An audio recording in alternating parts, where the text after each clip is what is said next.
आणि तू सुद्धा हे घेऊन गेलास, किती कम नशीब आहे. अरे या पुस्तकावरती माझे प्रेम करे, मेले असते तर झाले असते तर. या पुस्तकावरती माझे प्रेम करे, मी मेले असते तर झाले असते तर. परंतु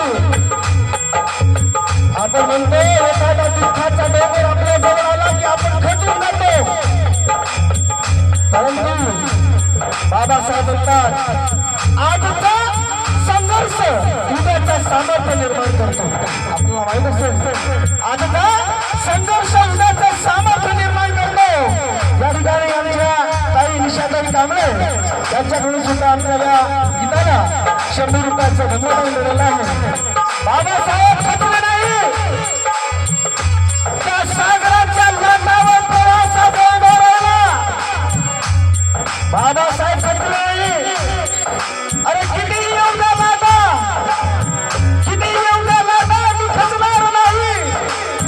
मी उद्याचा भविष्य, किती येऊ द्या लाटा, मी खचणार नाही.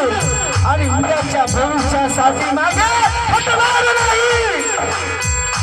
कारण माझ्या अंगामध्ये माझ्या बंधनांच्या विकासाच्या उत्पन्नासाठी मी जे केलेलं आहे ते माझ्या मनात आहे.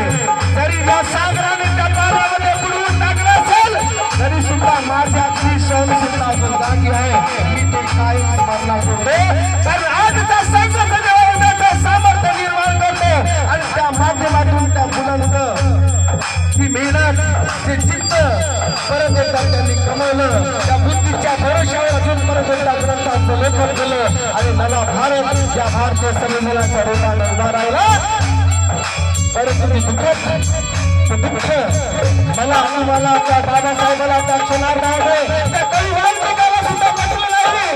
आणि म्हणून कविवाल्मिक काय म्हणतो, वाल्मिका दुःख सांगू कसे, वाल्मिका दुःख सांगू कसे,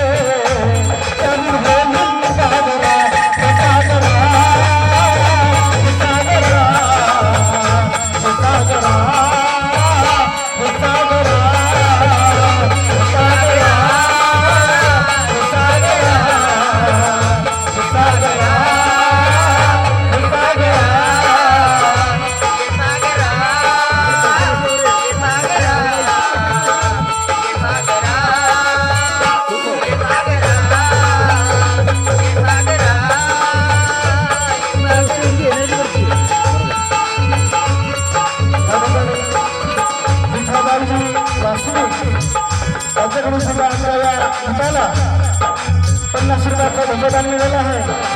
काहींचं सुद्धा म्हणणं आहे की जीवनामध्ये किती संघर्ष येऊ द्या, मागे हटू नका.